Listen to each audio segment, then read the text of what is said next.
Look at him. Look at the man pointing the finger. He feels powerful, doesn't he? He feels like he's finally standing his ground. He thinks his parents are holding him back.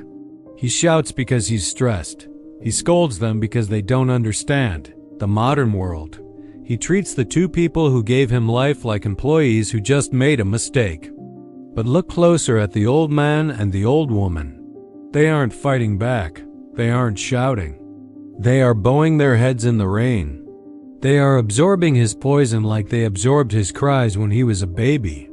This is the destruction of the self destroying the very foundation he stands on while he thinks he's building a life.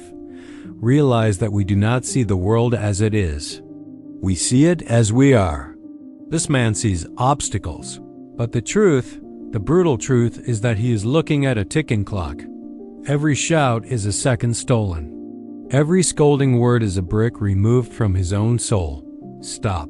Before it is too late. You think you have time. You think, I'll apologize when I'm successful. You think, they know I love them, even if I'm mean.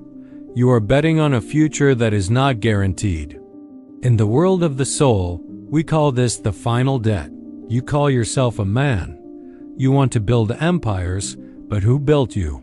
Before you had a hard head, you had a soft one that they protected from the world. Before you were independent, you were a silent debt that they paid every single day. They didn't have a journal to guide them. They had duty. They had a debt of souls. They traded their dreams so you could have yours. They traded their youth so you could have your strength. And now that you have that strength, you use it to point a finger? You use the voice they taught you to speak with to silence them? This is the illusion of the easy path. It is easy to be angry at those who cannot leave you. It is easy to be hard with the people who love you unconditionally. But a strong man is only as strong as his ability to protect those who are now weak. If you can command a room but cannot control your tongue with your mother, you are not a leader. You are a child in a suit. Why do we do it? Why do we save our sharpest blades for the people who are unarmed? The man in the rain isn't just angry at his parents. He's angry at himself. He feels the pressure of the world, the need to be someone, and the fear of falling short of his own expectations. He sees his parents aging, their slowness, and their questions as a reflection of his own vulnerability. A reminder that he too is made of flesh and bone. By shouting at them, he is trying to shout at time itself. He thinks that if he can control them, he can control the chaos of his life. But you cannot build a fortress out of anger. You can only build a cage. Why can't they just understand? Why do they keep asking about my health? When I'm trying to build a future, why do they look at me with those sad eyes? Don't they know I'm doing this for them? Or am I? Am I doing it for them? Or am I doing it to prove I don't need them anymore? This is the hard-headed lie. We tell ourselves we are moving on or evolving, but a tree that cuts its own roots doesn't grow taller. It simply waits for the first strong wind to knock it over. Think about the biological reality. Every cell in your body was once a cell in hers. Every drop of blood in your veins was pumped by her heart before it was yours. When you scream at her, you are screaming at your own origin. You are a house arguing with its own foundation. In the world of noir, the hero often realizes the truth only when the lights go out. But you still have the lights on, you still have the rain, you still have the bench.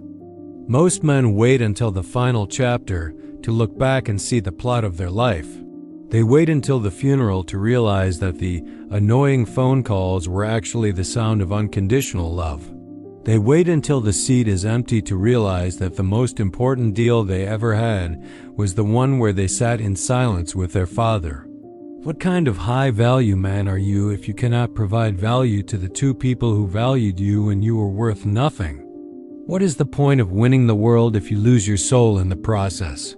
Success is a hollow victory if you have to hide your face from your own parents because you are ashamed of how you treat them. Character isn't what you do when the camera is on. It's what you do when you are tired, frustrated, and faced with two people who just want 5 minutes of your time. Consider this. You could leave life right now. Let that determine what you do and say and think. Apply this to them.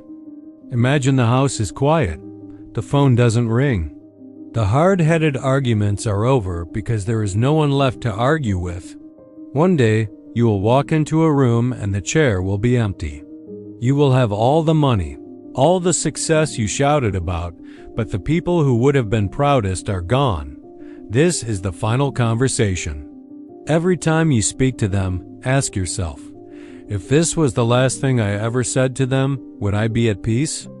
If the answer is no, then your hard-headedness is actually cowardice. You are hiding from the reality of death by pretending you are too busy to be kind. The rain doesn't just wash away the dirt, it washes away time. You are running out of it. A successful man doesn't bet on chance. He bets on the present moment. How do we rebuild? The law of silence. Next time you feel the hard-headed anger rising, use the strategy of total silence. Don't speak. Breathe. Realize your anger is a weakness, not a weapon. The debt of honor. View your kindness to them as a debt that must be paid daily. You don't do them a favor by being nice. You are simply paying back the interest on the life they gave you. The mirror test. Look at your parents and see your own future. One day, you will be the one on the bench. You will be the one with the bowing head. How do you want your children to treat you? Wealth is not just digits in a bank account. True wealth is a home where the foundation is solid. You cannot be a man of value if your character is worth zero. Stop, before it's too late. The man in the thumbnail is you. The anger is yours. But the choice is also yours. You can continue to be the one who burns bridges as he crosses them. Or you can be the one who builds a legacy. Go to them, not tomorrow, not after the next deal, not after you make it. Go to them now. Lower your head, lower your voice, and realize that the greatest win you will ever achieve isn't found in a deal. It's found in the peace you give to the ones who loved you before you were anyone. Don't let your silence be the last thing they hear.